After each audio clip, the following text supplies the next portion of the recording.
Sasa tunaomba walimu na wanafunzi mtasimama kushoto majisi tuanele kulia tafadhali. Ni mheshimiwa rais tu, hakuna watu wengine.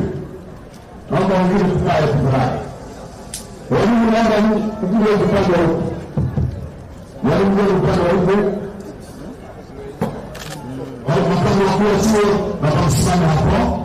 Hao ndio wafanya moja saniomba mheshimiwa kufika.